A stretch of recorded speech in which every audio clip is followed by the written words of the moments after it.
જે પોલીસ કર્મચારી દારૂના ધંધા સાથે સંકળાયેલો દેખાશે તેના સામે કડક કાર્યવાહી કરવામાં આવશે અને દારૂ બંધ કરાવવામાં પણ આવશે। આ શબ્દ છે ગૃહમંત્રી હર્ષ સંઘવીના।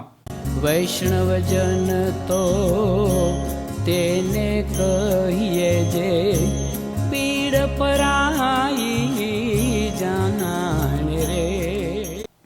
નમસ્કાર, આપ જોઈ રહ્યા છો નવજીવન ન્યૂઝ અને હું છું આપણી સાથે તોફિક ગાંચી। ગુજરાતમાં દારૂ છે તે ઠેકાણે ઠેકાણે વેચાઈ રહ્યો છે। આવા આરોપ સાથે અનેક લોકો સોશિયલ મીડિયામાં તેમનો આક્રોશ વ્યક્ત કરતા હોય છે અને ગુજરાતમાં જે પ્રકારે આ 650 થાણા છે, દરેક થાણા વિસ્તારમાં નાના કે મોટા પ્રમાણમાં દારૂ છે તેનું વેચાણ પણ થતું હોય છે, કટિંગ પણ થતું હોય છે અને કેટલાક કિસ્સામાં બુટલેગરોના સાથે આ પોલીસ અધિકારીઓ કે કર્મચારીઓ છે તેમની સાંઠગાંઠના મામલા પણ સામે આવતા હોય છે। અને જ્યારે સ્થાનિક પોલીસ કે પછી જિલ્લાની LCB કે પછી મોટા શહેરોમાં PCB अलग अलग थाणा विस्तारों में दरोड़ा नहीं पाड़ती, आ बूटलेगरो है तेमने नहीं झड़पती तेवा किस्सा में गांधीनगर थी स्टेट मॉनिटरिंग सेल है ते ताटकती होय छे अने हजारों थी लाखों रुपयानो दारू पण आ स्टेट मॉनिटरिंग सेल झड़पती होय छे। अने आ दारूना मामलामां गृहमंत्री हर्ष संघवीए एक मोटुं निवेदन आप्युं छे, जेमां તેમણે કહ્યું છે કે દારૂનું દૂષણ છે તે હવે બંધ કરવામાં આવશે, પરંતુ સાથે સાથે સમાજે પણ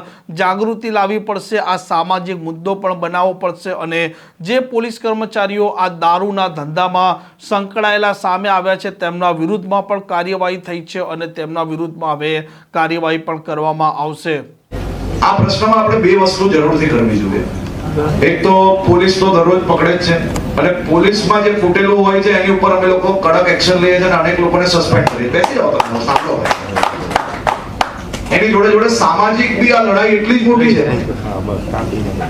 સામાજિક લડાઈ આપણે જેટલું ધારીએ છીએ એનાથી બી મોટી છે। દરેક સમાજની અંદર આપણે આને સામાજિક મુદ્દો બનાવીને મજબૂતાઈથી સમાજની અંદર આવા જેટલા બી દૂષણ જોડે જોડાયેલા લોકો છે એને દૂષણ છોડાવવા માટે બી આપણે પ્રયાસ સાથે મળીને કરવો પડશે। હજી બી અમે આના જે કઈ ટોલ ફ્રી નંબર્સ બી રાખેલા છે એના પર બી માહિતી લઈએ છીએ। કાલની જ વાત કરું તો કાલે કમસે કમ ગુજરાતની અંદર 50 થી વધારે જગ્યાઓ પર આપણે દારૂ પકડ્યો છે અને હજી બી વધુ ઝડપથી અમે લોકો આમાં કામગીરી કરવા માટે।